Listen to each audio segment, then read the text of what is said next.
Si tu penses que tu manques de temps et d'énergie parce que tu n'es pas assez efficace ou pas assez organisé, alors passe ton chemin, parce que ce n'est pas de ça que je vais te parler dans cet épisode. Et non, je suis convaincue que la clé ne se trouve pas dans des trucs et astuces ou des techniques pour faire rentrer plus de choses dans tes journées au chausse-pied, mais dans ta capacité à faire du vide, à dire non. Mais ça, forcément, ça soulève des choses plus profondes, et c'est de ça dont je vais te parler dans cet épisode. Tout en te donnant quand même quelques outils hyper simples et efficaces qui m'y ont aidé. Bienvenue sur Ose ta Vibe, le podcast qui t'aide à assumer ta singularité, prendre pleinement ta place et offrir au monde ta vibration unique.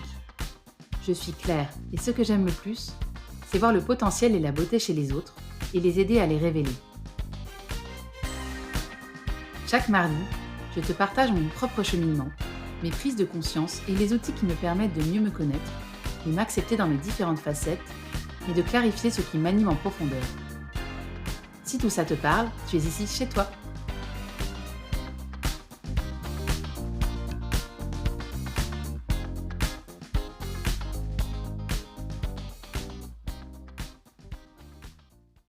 Et c'est parti pour cet épisode qui va donc être un petit peu plus pratico-pratique, je pense, que le précédent, puisqu'on va parler de gestion du temps.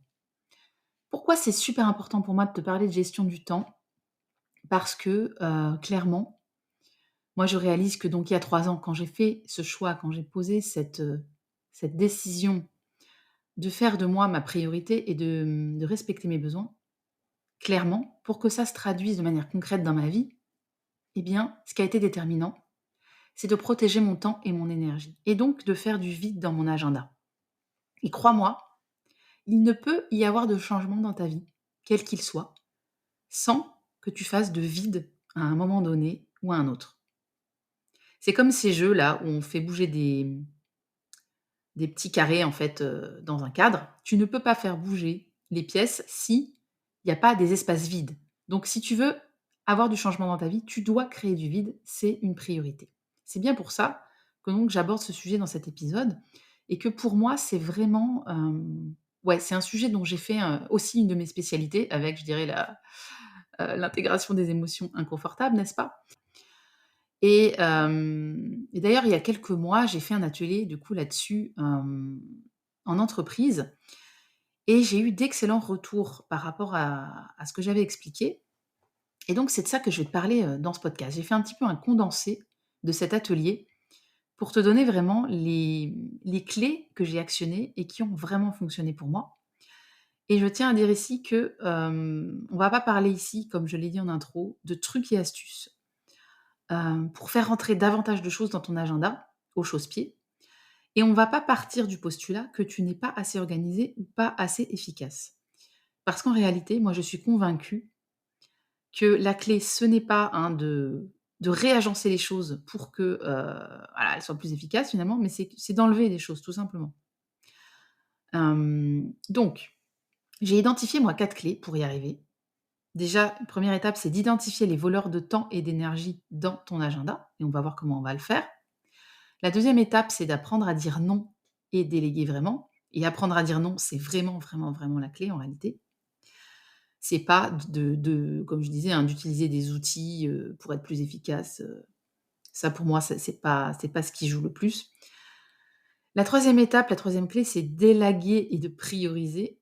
Et enfin, la quatrième et dernière étape, quatrième clé plutôt, c'est d'en finir avec le perfectionnisme.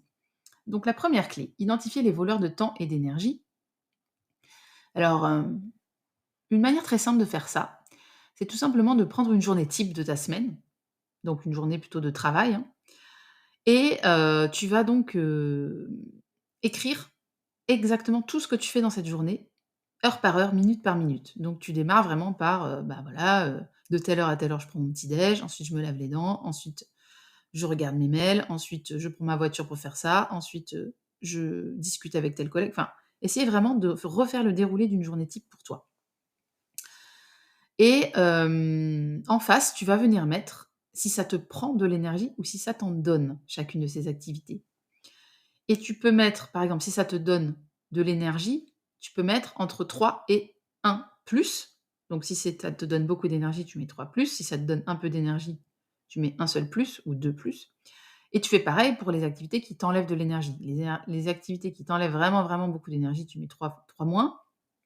Et puis, bah, si c'est juste un peu, un seul moins ou 2 moins. Bon, tu as compris l'idée. Donc je t'invite vraiment à faire ça dans ton cahier que tu as acheté il y a 2 semaines, peut-être, j'espère, et dans lequel tu as commencé à écrire. Bah, voilà, tu te prends une page là et tu, fais le détail d'une de tes journées et tu regardes un petit peu quelles sont les activités qui te donnent de l'énergie et celles qui t'en enlèvent. Nous, on va plutôt pour aujourd'hui, hein, se focaliser sur les activités qui t'enlèvent de l'énergie, mais celles, qui te donnent de l'énergie, on s'en servira plus tard. En tout cas, ça va te permettre vraiment d'identifier les voleurs de temps et d'énergie de tes journées. Et une autre manière aussi de de te poser cette question-là, en plus de cet exercice, donc il y a 3 questions que tu peux te poser. C'est: quelles sont les habitudes que j'ai qui me volent mon temps et mon énergie? Quels sont les contenus que je consomme, que ce soit, donc vidéo, audio, livres, et cetera, et cetera? Quels sont parmi ces contenus ceux qui m'enlèvent mon temps et mon énergie? Et quelles sont les personnes que je fréquente qui m'enlèvent mon temps et mon énergie? Voilà, donc vraiment scanner un petit peu donc tes habitudes, tes contenus et les personnes que tu fréquentes. Donc une fois que tu auras fait tout ça, tu seras en capacité d'identifier donc ce qui t'enlève de l'énergie dans tes journées. Et on va donc passer à la clé numéro 2, apprendre à dire non et savoir déléguer. Alors déjà, il y a quelque chose de fondamental à comprendre. C'est que dans les activités où tu as noté que ça t'enlevait de l'énergie, en apparence, tu dois penser peut-être que tu subis les choses. Par exemple, voilà, tu as écrit, je dois aller chercher les enfants à 16h30 à l'école. Bon, par exemple, ça peut être quelque chose que tu as l'impression de subir. Mais en réalité, ce qu'il faut bien comprendre, c'est que tout ce que tu fais dans ta journée, absolument tout ce que tu fais, tu le choisis. Et si je te dis ça, c'est pas pour, t'embêter ou te faire la morale, hein, quelque part, mais c'est vraiment pour que tu puisses reprendre ta responsabilité sur ce que tu fais de tes journées. Et tant que tu n'auras pas compris que tu ne subis pas, mais tu choisis, tu n'auras pas la possibilité de prendre ta responsabilité et donc de faire évoluer les choses. Donc ici, toutes les activités où tu as l'impression de subir dans ta journée, donc eh bien, tu vas écrire d'abord la phrase: «Je dois» ou «Il faut que je fasse ta ta tin». Et en dessous, tu changes la phrase et tu mets: «Je choisis de». Donc par exemple, «Je dois faire la vaisselle», tu vas mettre en dessous: «Je choisis de faire la vaisselle». Et ça va vraiment te permettre de comprendre qu'en fait, en réalité, tu as le choix. Tu n'es pas en train de subir, tu as le choix. OK? Et ça, c'est vraiment important parce que ça va te permettre de changer les choses si tu souhaites le faire. En fait, si tu as le choix, c'est que par contre, il y a quelque chose chez toi, en toi, qui n'ose pas dire non, finalement. Par exemple, si je reprends cet exemple-là de je dois aller chercher les enfants à 16h30 à l'école. Bon, ça peut paraître en apparence une obligation à laquelle tu ne peux pas déroger. Mais en réalité, si on y regarde de plus près, tu pourrais choisir de les laisser à la garderie et de venir les chercher à 18h, ou tu pourrais choisir de demander à une de tes connaissances d'aller les chercher. Donc en réalité, tu subis pas, tu choisis de le faire. Mais maintenant, bien sûr, si tu décidais de faire autrement, ça demanderait de dire non à quelque chose, quelque part, ou en tout cas d'aller demander à quelqu'un d'autre de faire les choses. Et c'est là où se pose en fait en réalité le problème. C'est que la plupart du temps, on n'ose pas dire non et on n'ose pas déléguer. Il est là le problème central pour toutes ces tâches qu'on fait alors qu'on a l'impression de subir. Et donc, moi, je vais te donner 4 questions à te poser par rapport à ces tâches-là, qui vont permettre un petit peu d'aller plus en profondeur sur, quelque part, ben, les raisons pour lesquelles tu fais ça. La première question, c'est: à quoi je dis non quand je dis oui à ça? Exemple: à quoi je dis non quand je dis oui à ce dîner avec mes collègues auquel j'ai pas envie d'aller au fond? Bah, peut-être que j'ai dit non à, une soirée pour moi toute seule, à peut-être plus de temps de sommeil, à, du temps avec ma famille, que sais-je encore. en tout cas, je renonce en disant oui à ce dîner avec mes collègues, je renonce à quelque chose pour moi. Donc, chaque fois que je dis oui à quelque chose, je dis non à autre chose. Et ça, c'est vraiment, vraiment important. Deuxième question, de quoi est-ce que j'ai peur en disant non? Si je reprends cet exemple, est-ce que j'ai peur de déplaire à mes collègues? Est-ce que j'ai peur d'être mal vue? Est-ce que j'ai peur qu'on se dise que je ne participe pas à la vie de l'équipe? Etc., etc. Il y a une peur en dessous. Là, en l'occurrence, la peur de déplaire. Troisième question que tu peux te poser, est-ce que je fais ça vraiment pour moi parce que ça me fait plaisir ou pour répondre à une injonction? Exemple, faire la cuisine tous les soirs pendant 1 heure, avec des produits frais. Bon, eh bien, est-ce que là, je suis pas en train finalement de me conformer à une injonction inconsciente de tu dois être une mère parfaite et faire tous les soirs un dîner avec des produits frais? Ou est-ce que réellement j'ai plaisir à faire ça? Est-ce que je suis vraiment libre de mon choix finalement? Ou est-ce que je réponds pas juste à une injonction? Important de prendre conscience de ça aussi. Est-ce que c'est vraiment mon choix? Est-ce que c'est vraiment ce que je veux? Ou est-ce que c'est plutôt quelque chose qu'on m'a fait croire que je voulais? Et enfin, la quatrième question, peut-être la plus importante de toutes ici, c'est quoi l'histoire que je me raconte à moi-même et sur moi-même si je fais cette tâche ou si je ne la fais pas? Qu'est-ce que cela dit de moi? Qu'est-ce que j'imagine que les autres vont penser de moi? Donc en fait, là, vraiment, l'idée, c'est d'aller débusquer ces idées qu'on se raconte à soi-même par rapport aux choses. Exemple, hem, si je fais pas ce que ma manager me demande, eh bien, je me raconte à moi-même l'histoire que je suis pas quelqu'un de consciencieux, je fais pas bien mon travail, je suis pas impliquée dans mon travail et cetera. Donc du coup, je vais dire oui. Pareil, si je fais pas, ce que me demande ma collègue, bah, l'histoire que je me raconte derrière, c'est, bah, ça veut dire que je suis pas sympa, ça veut dire que j'aide pas, ça veut dire que je suis pas coopérante. Tu vois, en fait, toutes ces histoires qu'on se raconte et qu'en fait, ces histoires-là, on peut complètement les démonter, en fait. Voilà, donc vraiment prends conscience de toutes ces histoires qui se jouent derrière ces oui que tu donnes aux gens et qui sont, en fait, des oui que tu donnes à contre-cœur, à cause d'une histoire que tu te racontes à toi-même, à cause de croyances, à cause d'injonctions inconscientes. Voilà, et prends conscience vraiment que chaque fois que tu dis oui, tu te dis non d'une certaine manière, dans ces cas-là. Il y a un point important aussi par rapport au fait de déléguer. Moi, j'entends beaucoup de personnes me dire: «Je comprends pas, je délègue, à mon conjoint, à ma conjointe, mais pourtant j'ai toujours autant de charge mentale et pourtant, on fait 50 des tâches chacun, chacune». Et bien souvent, c'est parce qu'on se trompe sur la notion de déléguer. Déléguer une tâche, c'est pas juste dire à la personne de faire la tâche. Déléguer une tâche, en fait, dans une tâche, il y a 4 étapes et bien souvent, on pense qu'à une seule. Une tâche, c'est planifier la tâche, préparer la tâche, c'est-à-dire rassembler, par exemple, le matériel qu'il faut, faire la tâche et ensuite vérifier que la tâche a bien été faite. Et en fait, donc il y a bien 4 étapes dans la tâche et en général, on ne sous-traite que la partie faire et donc on se garde, en fait, toute la charge mentale, c'est-à-dire le fait de planifier, le fait de préparer et le fait de vérifier que ça a été fait. Typiquement, faire le ménage, bah, ça suppose de planifier quand est-ce qu'on va le faire, d'avoir le matériel qu'il faut, un aspirateur qui marche, les produits qu'il faut, le faire et ensuite, bah, vérifier que ça a été fait. Et si tu délègues que l'étape du faire, bah, tu te gardes en fait, la planification, la préparation et le contrôle de la tâche. Donc assure-toi de déléguer l'ensemble de ces 4 étapes quand tu délègues. Donc on va passer maintenant à la clé 3 qui est, élaguer et prioriser. Et extrêmement important également. Donc ici, bah, la vérité à bien comprendre, c'est que quand tu as l'impression d'avoir trop de choses à faire et d'avoir un peu ton cerveau qui en surchauffe là, c'est pas tant que tu es pas assez efficace ou pas assez organisé, c'est plutôt que tu as un problème de priorisation et et de simplification en réalité. Donc déjà pour élaguer de manière efficace, les choses dans ta to-do list, c'est-à-dire supprimer purement et simplement des choses, hein. Moi, je me pose toujours 3 questions quand j'ai quelque chose à faire, notamment au travail, hein. Déjà, est-ce que cette activité-là, elle me procure de la joie et de la satisfaction?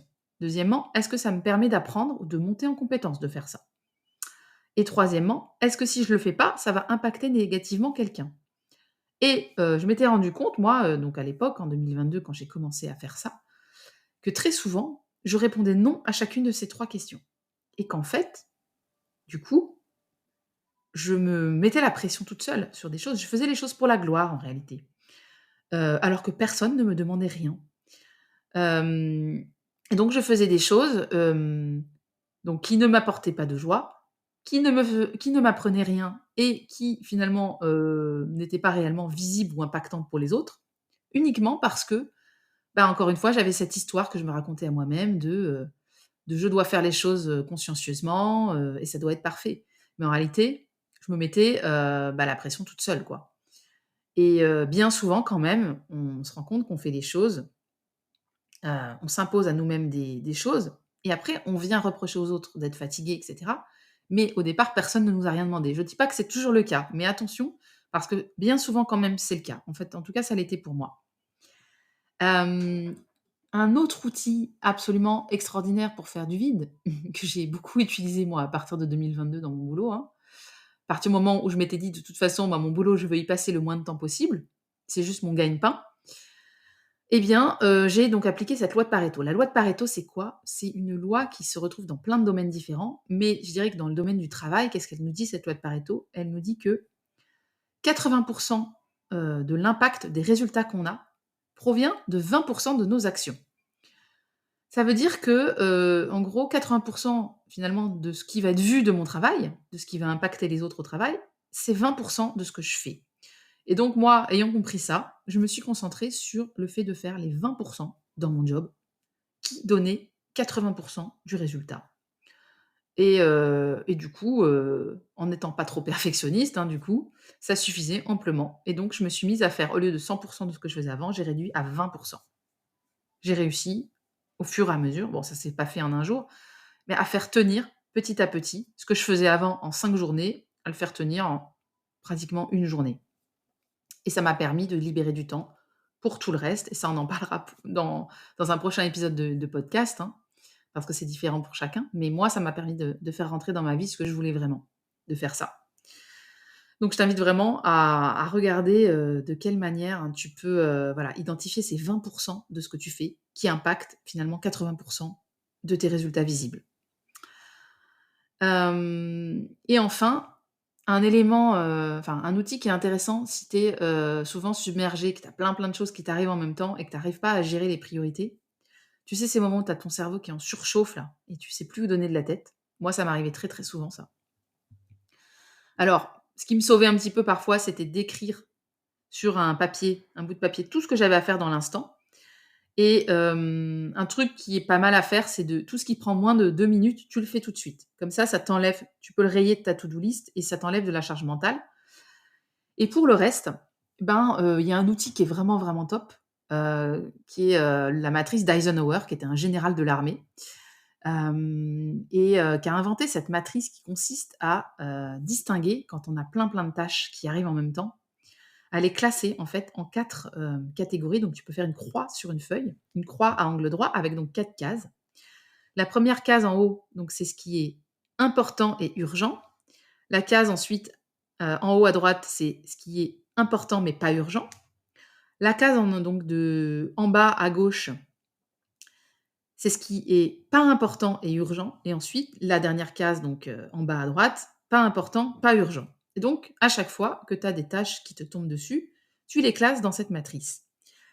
Et du coup, toi, l'idée, c'est de te concentrer uniquement sur ce qui est important et urgent.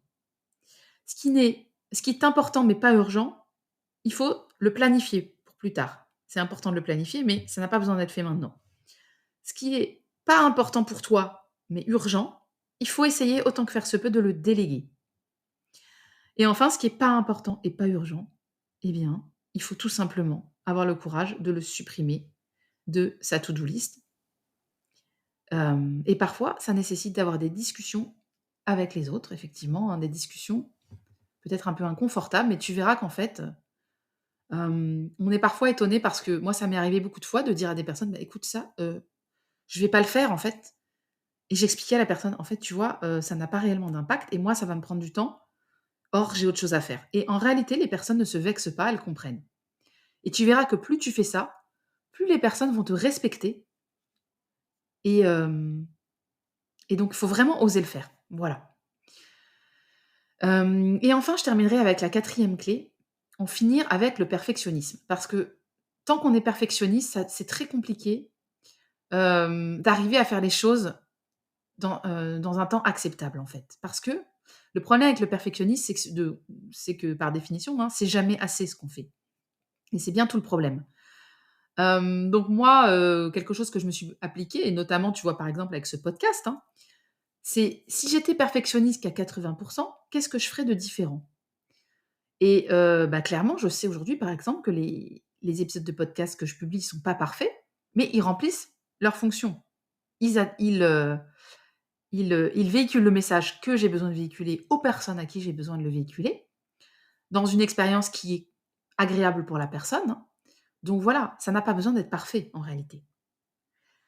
Et j'irai même plus loin après, il y a, moi une loi également qui me sauve, c'est ce qu'on appelle la loi de Parkinson. La loi de Parkinson, c'est cette idée que, tu sais, plus, la tartine est grande, plus on étale la confiture. C'est-à-dire que, par exemple, si tu te dis: «Bah, telle tâche, j'ai mon après-midi entier pour la faire», tu vas y passer ton après-midi. Maintenant, si tu te dis: «Cette tâche-là, je la fais de 14 à 15 heures, parce qu'après, eh ben, j'ai prévu d'aller me promener», eh bien, tu vas voir que du coup, tu vas la faire en 1 heure, ta tâche. Donc il faut vraiment prendre cette habitude de te fixer un délai limite pour la tâche que tu as à réaliser. C'est peut-être pas évident de le faire au démarrage parce qu'au début tu cherches un peu tes marques, mais une fois que tu as un peu jaugé combien de temps à peu près te prend une tâche, eh bien, ça se traîne à se dire: «Ben voilà, je vais le faire en 1 heure». Bah, moi typiquement, tu vois cet épisode de podcast, il est 18h20 là, et moi à 18h30 je sais que je dois avoir fini. Donc là, mon enregistrement il n'est pas du tout parfait, mais en tout cas, moi, je dois avoir fini à 18h30. Je dois avoir enregistré, fait le montage et publié le podcast. Donc j'ai pas le choix. Je vais devoir finir ça en 10 minutes et c'est très bien parce que sinon, je me connais, je vais le recommencer encore et encore et encore et au final, ça sera toujours pas parfait de toute façon. Donc autant se mettre des limites. Voilà. Je crois que je t'ai tout dit, hein, par rapport à moi, ce qui m'a vraiment aidé à faire de la place dans mon agenda et tu vois que finalement ça n'a rien de, enfin ça va c'est assez profond, hein, comme question finalement parce que libérer du temps dans ton agenda, c'est la clé de ta liberté et c'est la clé pour, commencer à faire ce que tu aimes vraiment et ça, on va en parler, je pense dans le prochain épisode si j'ai pas changé d'ici là, puisque ce sera le début de l'année 2025. Eh bien, on parlera de savoir ce qu'on veut dans la vie et de comment, faire ce qui nous fait, enfin faire plus ce qu'on veut, ce qui nous fait vibrer, ce qui est important pour nous dans nos journées. Hem, je pense qu'on abordera ça dans le prochain épisode. J'espère que cet épisode t'a été utile en tout cas et je te dis à très bientôt.